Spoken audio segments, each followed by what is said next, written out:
नमस्कार, मैं हूं यश खुराना। स्वागत है आपका इस खास पेशकश में। खत्म होगी टेंशन, सीएम का एक्शन। जी हां, अक्टूबर महीने की शुरुआत में ही सरसों की बिजाई की जाती है, लेकिन इस बार डीएपी खाद उपलब्ध नहीं हो पाई, इसलिए काफी किसान अभी तक सरसों की बिजाई नहीं कर पाए हैं। किसानों को परेशानियों का सामना करना पड़ रहा है। अगर देरी से सरसों की बिजाई करते हैं तो इसका पैदावार पर भी प्रभाव पड़ेगा। तो इस समय से बिजाई नहीं होने के कारण सरसों की पैदावार घटेगी और इसका किसानों को खामियाजा उठाना पड़ेगा। हरियाणा में डीएपी खाद की आपूर्ति के लिए सरकार ने कमर कस ली है।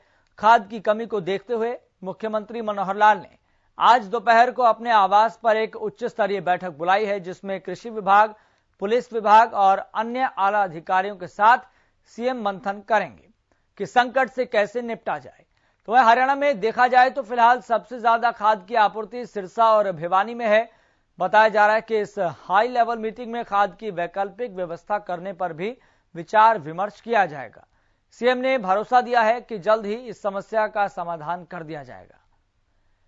तो खाद की वैकल्पिक व्यवस्था पर इस बैठक में चर्चा होगी और इस बैठक में आपको बता दें, कृषि विभाग और पुलिस विभाग के आला अधिकारी मौजूद रहेंगे और वैकल्पिक व्यवस्था करने को लेकर चर्चा की जाएगी कि किस तरीके से इस खाद की जो किसानों को परेशानी हो रही थी, उस खाद को किस तरीके से किसान को उपलब्ध कराया जा सके। तो सीएम ने भरोसा दिया है कि जल्द ही समस्या का समाधान कर दिया जाएगा। लेकिन बड़ी बात यहां पर यह है कि मुख्यमंत्री मनोहर लाल तमाम परिस्थितियों को देखते हुए एक्शन मोड में नजर आ रहे हैं।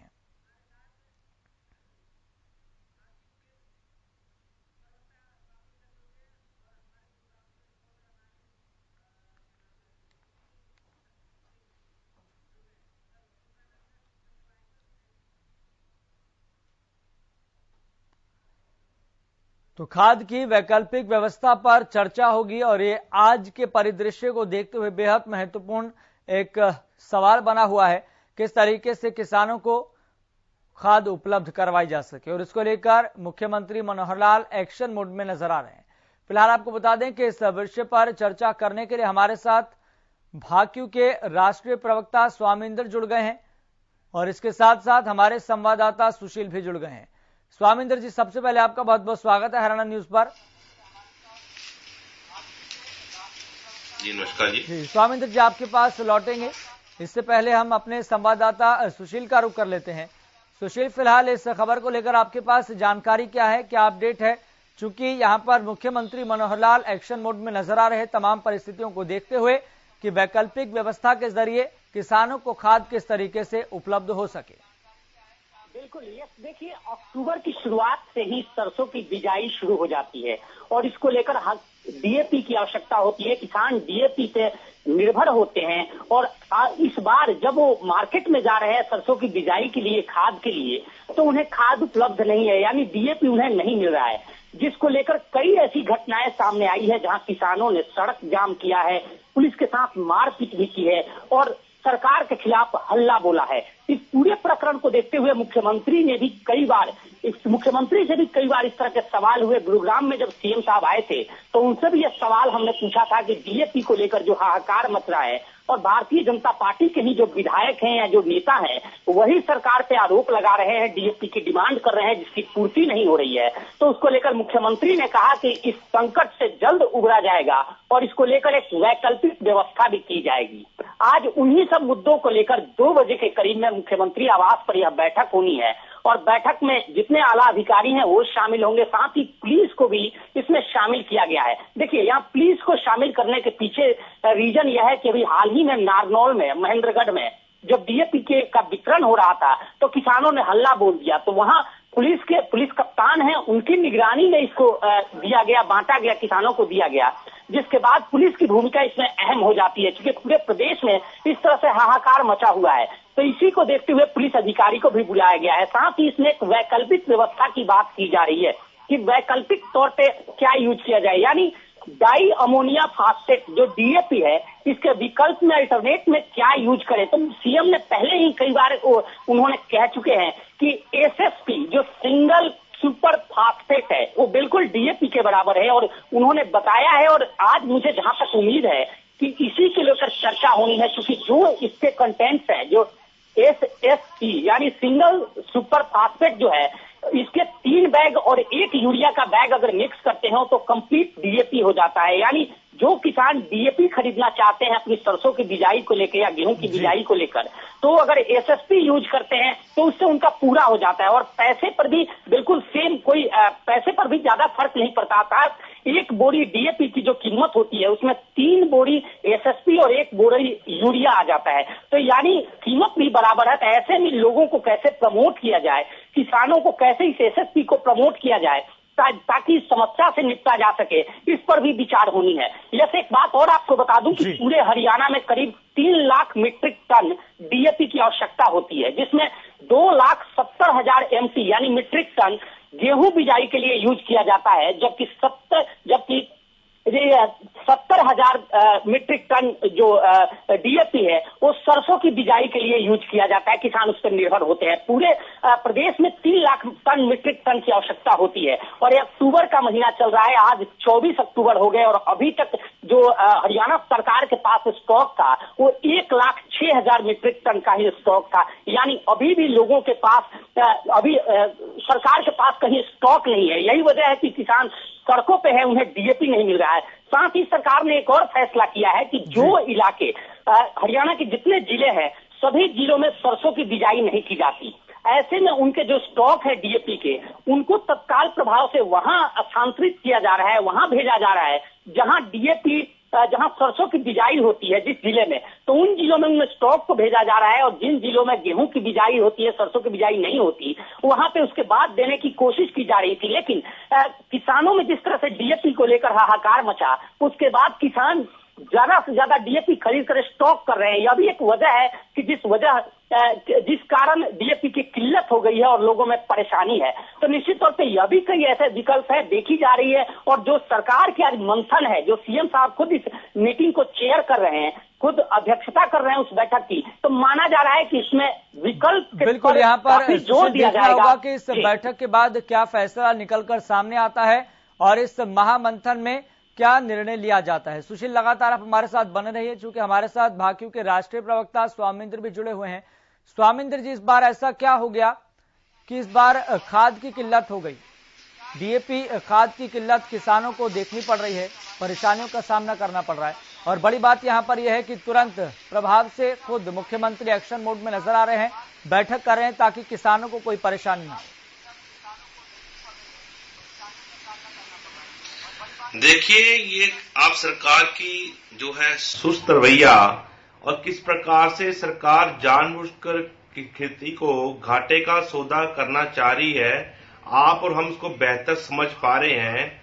आज प्रदेश के अंदर जब किसान को डीएपी की जरूरत है तो मुख्यमंत्री आज दोपहर 2 बजे एक मीटिंग करेगा, यानी कि सीजन शुरू हुए लगभग 1 महीने से अधिक हो गया, और प्रदेश और देश के अंदर तिलहन की सबसे बड़ी कमी आपको पीछे नजर आई, और आपने देखा कि सरसों का तेल जो 90 रुपए लीटर था वो आम उपभोक्ता को 200-250 रुपए प्रति लीटर आज भी मिल रहा है। इतनी बड़ी महंगाई बढ़ गई, और किसान जो है देश को आत्मनिर्भर करना चाहता है। 7 साल से लगातार हरियाणा प्रदेश में बीजेपी की सरकार है। मैं कहूंगा कि आज की सरकार ने अपनी अनुभवहीनता का परिचय दिया है। प्रदेश के लोगों को तिलहन चाहिए, तेल चाहिए, किसान उसकी आपूर्ति करना चाहता है, देश हित में खेती करना चाहता है, पर सरकार जानबूझकर देशवासियों को तेल से महरूम करना चाहती है।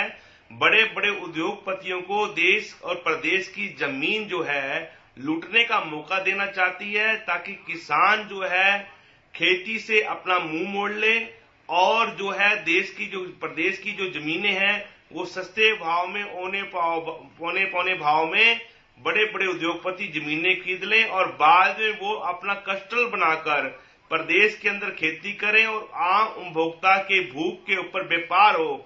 आज आप देखिए, किसान देश हित में, राष्ट्र हित के अंदर खेती कर रहा है, और उसको डंडे खाने पड़ते हैं, लाइनों में खड़ा होना पड़ता है। लेकिन स्वामिंद्र जी, इस बार ऐसा क्या अलग हो गया कि जिस वजह से खाद की कमी देखने को मिली? इसके पीछे क्या तर्क है आपके पास? सरकार किस तरीके से इस बार आपूर्ति नहीं कर पाई? कोई सटीक तर्क बताइए।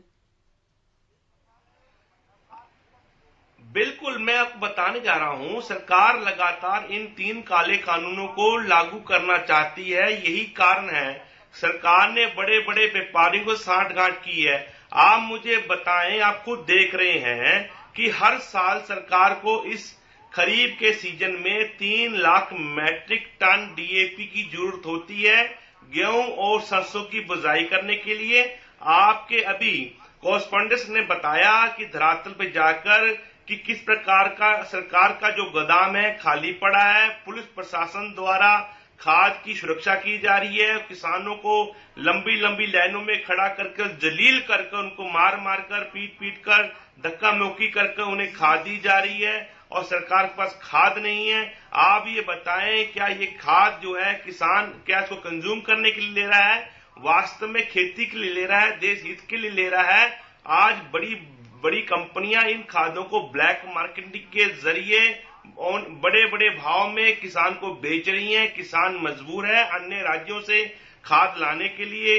आप देख रहे हैं खेती महंगी होती जा रही है। जहां डीजल का रेट आप देखते हैं रोज 30 पैसे 35 पैसे, लगभग 6 महीने से अब तक अगर हम आंकड़ा देखें, लगभग डीजल के अंदर 40 रुपए प्रति लीटर की बढ़ोतरी हो चुकी है और प्रदेश के अंदर खेती जो है घाटे का सौदा हो चुकी है। एमएसपी की गारंटी नहीं है, फिर भी किसान देश हित में राष्ट्र हित में खेती करना चाहता है कि आम उपभोक्ताओं को जो तेल है वो सस्ते भाव में मिल सके, उनकी जरूरत के अनुसार मिल सके। पर मिलावटखोर को बढ़ावा देने के लिए सरकार ने योजनाबद्ध तरीके से आपने देखा है कि पाम ऑयल को फिर से छूट दे दी गई है। ये जो पाम ऑयल है सरसों तेल का मुकाबला करने के लिए सरकार ने प्रदेश में हरियाणा प्रदेश में लाने की मंजूरी दे दी है। यानी कि पाम ऑयल खेत में नहीं आएगा, बड़ी बड़ी इंडस्ट्रियों की पैकेजिंग में होकर आम उपभोक्ता की रसोई तक पहुंचेगा, जिससे आम देखने को आया है कि लोगों को जो है चमड़ी रोग और लोगों को जो है हृदय रोग, लोगों को कैंसर तक हो सकता है। तो लोगों की सेवा के लिए जब किसान काम कर रहा है, देश सक्षम है, किसान सक्षम है, तो बड़ी बड़ी फैक्ट्रियों को पाम ऑयल को खाद्य तेल में क्यों बदलने के लिए कहा जा रहा है? तो सरकार को चाहिए था, अगर प्रदेश की सरकार अपनी जनता के लिए, देश की जनता के लिए वचनबद्ध है, ईमानदार है, तो खेती के लिए किसान को सुलभ तरीके से ज्यादा खाद का प्रबंध सरकार को करना चाहिए था। लेकिन स्वामिंद्र जी, किसानों पर भी आरोप लग रहा है कि किसान खाद को स्टॉक कर रहे हैं, जिस वजह से खाद की किल्लत सामने आ रही है। किसान पर भी आरोप लग रहा है, इस बात को किस तरीके से देखते हैं आप? आप देखिए, किसान खाद को कहीं भी स्टॉक नहीं कर रहा और आपको पता भी होगा कि यूरिया और डीएपी जो है इसको स्टोर नहीं किया जा सकता। अगर इसको आप स्टोर करेंगे अगले सीजन में ये काम में नहीं आ सकती, इसको मॉइस्चर जो है खत्म कर देता है। तो यानी कि ये जो सिर्फ सीधा ही गोदाम से लाकर खेत में डालने वाला उर्वरक है, ये खाद है और इस खाद को सरकार को समय पर किसान को, इस देश के अन्नदाता को देना चाहिए था। पर सरकार ने जानबूझ के योजनाबद्ध तरीके से खेती को घाटे का सौदा सिद्ध करने में लगी हुई है और देशवासियों की, जो सरकार को प्रदेशवासियों की कोई चिंता नहीं है। आपको मैं बता देना चाहता हूं, पूरे भारत के अंदर उत्तर भारत ही ऐसे राज्य हैं जहां पर सरसों की खेती होती है। तेलंगाना में, मध्य प्रदेश में, आपका उड़ीसा में, आंध्रा में, तमिलनाडु में सरसों की बिजाई नहीं होती और पूरे देश के अंदर सबसे बड़ा उत्पादन जो है राजस्थान और हरियाणा से ही आपको जो है सरसों की होती है और ये तेल जो है पूरे देश में जाता है। और आज पूरे देश के अंदर तेल की जो है बहुत बड़ी कमी है और सरकार को चाहिए था कि किसान के साथ कंधे से कंधा मिलाकर सरकार को इसकी तैयारी करनी चाहिए थी। और आप देख रहे हैं कि हर साल 6 महीने पहले ही जो खाद्य एजेंसियां हैं वो अपना स्टॉक जो है पूरा कर लेती हैं। यानी कि ऐसा नहीं है कि आपको रात को जरूरत है तो आप रात को ले आए, कुआं आपको खोदना है, पानी पीना है, ऐसा नहीं है। पूरी तैयारी करनी होती है और सरकार की मैनेजमेंट की जिम्मेवारी होती है कि सरकार इसको मैनेज करे और आम भोक्ताओं को और किसान को किसी प्रकार की परेशानी ना आए। मतलब आप सरकार के मैनेजमेंट को फेलियर बता रहे हैं इसमें कि मैनेजमेंट फेल हो गया है, जिस वजह से खाद का प्रबंधन नहीं हो पाया है इस बार। लेकिन ऐसे में जो तमाम परिस्थितियां पैदा हो रही है, इसको लेकर भारतीय किसान यूनियन और संयुक्त किसान मोर्चा क्या कोई रणनीति बनाने जा रहा है इस खास तौर पर? देखो, इस विषय में लेके कोई योजना, कोई रणनीति नहीं होती, ये मौके की बात है। और किसान जो है इसके लिए सरकार को जगाने के लिए आंदोलन कर रहा है। हम किसान जो है पूरे भारत के अंदर आज खेत में ना होकर सड़कों पे खड़ा है, सरकार की बदौलत खड़ा है। किसान तो खेती करना चाहता है। आप देखिए क्या सरकार दिखाना चाहती है देश और प्रदेशवासियों को कि हरियाणा प्रदेश का किसान खेती ना करे, क्योंकि बड़े बड़ी फैक्ट्रियों को जो टेंडर दिया गया है उनका गंदा तेल, पाम ऑयल, वो कैसे बिकेगा। सरकार को चिंता अपने उद्योगपतियों के पाम ऑयल को बेचने की है, ना कि देश को स्वच्छ सोने जैसा बढ़िया खाद्य तेल देने की है। अगर सरकार चिंतित होती तो पीडीएस के माध्यम से जो पिछली बार उपभोक्ताओं को प्रति 2 लीटर हर महीने राशन कार्ड धारक को तेल दिया जाता था, हैफेड का तेल दिया जाता था, वो नहीं दिया गया और सरकार ने कहा कि उसके एवज हम पैसा देंगे। 10 लाख पीएट्स जो खाता धारक थे उनमें से मात्र 1 लाख खाता धारक को ही सरकार द्वारा तेल का पैसा दिया गया, वो भी 1 लीटर का, बाकी को तो दिया ही नहीं गया। यानी कि आप समझ सकते हैं, ना तो देश प्रदेश के अंदर गरीब आदमी सुखी है, सुरक्षित है, उसकी रोटी सुरक्षित है, ना ही इस देश के प्रदेश के अंदर मध्य वर्ग का आदमी जो बाजार से महंगे दाम पर तेल खरीदता है, उसे इस बात की गारंटी नहीं है कि उसको सरसों का तेल मिलने वाला है या उसको मिक्स किया हुआ पाम ऑयल मिलने वाला है। मैं पूरे देशवासियों से गुजारिश कर रहा हूं, प्रदेशवासियों के आपके चैनल के द्वारा गुजारिश कर रहा हूं कि सरकार को कुंभकर्ण नींद से जगाने में का आप काम करें और सरकार को कहें कि प्रदेश के अंदर तिलहन की खेती को बढ़ावा दिया जाए, ताकि मेरा पानी मेरी विरासत जो सरकार की योजना है वो भी लागू हो सके। सरकार कहने भर को कहती है कि मेरा पानी मेरा विरासत, वास्तव में ना तो सरकार पानी बचाना चाहती है, ना खेती बचाना चाहती है। खेती को उजाड़ने के लिए सरकार आगे बढ़ रही है। आप देख सकते हैं कि सरसों की खेती बहुत कम पानी लेती है, तो इस सरकार का लक्ष्य भी पूरा हो जाता कि अगर सरकार पानी बचाना चाहती, प्रदेश में पानी भी बच जाता और प्रदेश के अंदर तेल की जो है गंगा बहती और आम उपभोक्ताओं को सस्ते दामों में सरसों का तेल जो है खाने के लिए मिलता। गृहिणियों के जो रसोइयों में जो आज तड़का लगना बंद हो चुका है, उनके जो रसोइयों में दोबारा से महक उठती, खुशबू उठती और खुश हो जाती। तो यानी सरकार तो आम उपभोक्ताओं का भी गला घोट रही है। यानी प्रदेश के और देश के अंदर बीजेपी शासन के अंदर भूख के ऊपर व्यापार किया जा रहा है, ना कि किसान को, ना ही प्रदेश के आम नागरिक को, ना ही देश के आम नागरिक को सुख और सुविधा देने का काम किया जा रहा है। ठीक है स्वामिंदर जी, मैं आपके पास तो लौटूंगा, चूंकि हमारे संवाददाता रवि कालीरमन भी हमारे साथ जुड़ गए हैं। रवि कालीरमन, इस बार खाद को लेकर कहीं ना कहीं किसान परेशान दिखाई दे रहे हैं और ये बात सामने आ रही है कि इसकी वजह बहुत सारे तर्क हैं, लेकिन इसके सटीक वजह क्या है, इसके पीछे तर्क क्या दिया जा रहा है सरकार की तरफ से कि इस बार ऐसा क्या हो गया? क्या प्रबंधन में कमी थी या आपूर्ति किस वजह से नहीं हो पा रही? बिल्कुल, ये देखिए जिस प्रकार से इस बार बारिश जो है पूरे प्रदेश में अच्छी हुई है, कहीं ना कहीं जो भूमि जो थी बंजर थी, कहीं ना कहीं उसमें भी अब जो है बारिश का पानी लगा है और तमाम जो खेत ऐसे जो खाली पड़े रह जाते थे वो तमाम जो खेत अब जुताई के लिए तैयार हैं। तो ऐसे में जो है खाद की डिमांड वो ज्यादा बढ़ गई है और कहीं ना कहीं जिस प्रकार से खाद की डिमांड बढ़ी है तो उसकी वजह से कहीं ना कहीं जिस हिसाब से लगातार जो प्रोडक्शन होता था वो थोड़ा सा कम हो गया। उस प्रोडक्शन के कारण जो है कहीं ना कहीं जो खाद की है वो कमी आई है और ऐसे में जो सरकार है उसके लिए प्रयासरत है कि ज्यादा से ज्यादा जो खाद है वो हरियाणा प्रदेश को मुहैया कराई जाए, क्योंकि लगातार जिस प्रकार से बारिशों की बात, हम पिछले साल की बात करें, जब पिछले साल बिजाई का जो सीजन था उसमें इतनी बारिश नहीं हुई थी। तमाम जो खेत थे ज्यादातर जो बारिश पर निर्भर होते हैं, जहां पानी की कमी होती है वहां भी वहां जो है बारिश की वजह से ही जो है फसल होती है। अब प्रदेश में अच्छी बारिश हुई है, तमाम जो एरिया है वो बुआई के लिए तैयार है, पानी की सिंचाई की जरूरत अब है नहीं। तो ऐसे में ज्यादा से ज्यादा जो खाद है वो किसानों को चाहिए, क्योंकि उनको जो डीएपी है वो जो फसल की बुआई करते हैं उससे पहले जो है जमीन में बोई जाती है, उसके बाद जो है बीज बोया जाता है। तो ऐसे में ज्यादातर जो खेत हैं वो सिंचाई की उनको जरूरत है नहीं, तो अब बिजाई के लिए खाद जरूरत है। ऐसे में थोड़ी सी जो खाद की कमी है तो उसकी वजह से शॉर्टेज चल रही है प्रदेश में। जी चले रवि, बहुत बहुत शुक्रिया जानकारी साझा करने के लिए और ग्राउंड जीरो से रिपोर्ट बताने के लिए, और लगातार इस विषय पर हमारे साथ बातचीत करने के लिए और भाकियों का पक्ष रखने के लिए स्वामिंद्र भी लगातार जुड़े हुए हैं। स्वामिंद्र जी, आपको लग रहा है कि जो 2 बजे बैठक होने वाली है, मुख्यमंत्री मंथन करेंगे इस विषय को लेकर, कोई मास्टर प्लान, कोई एक्शन प्लान निकलकर सामने आ पाएगा, कोई फैसला ले पाएगा?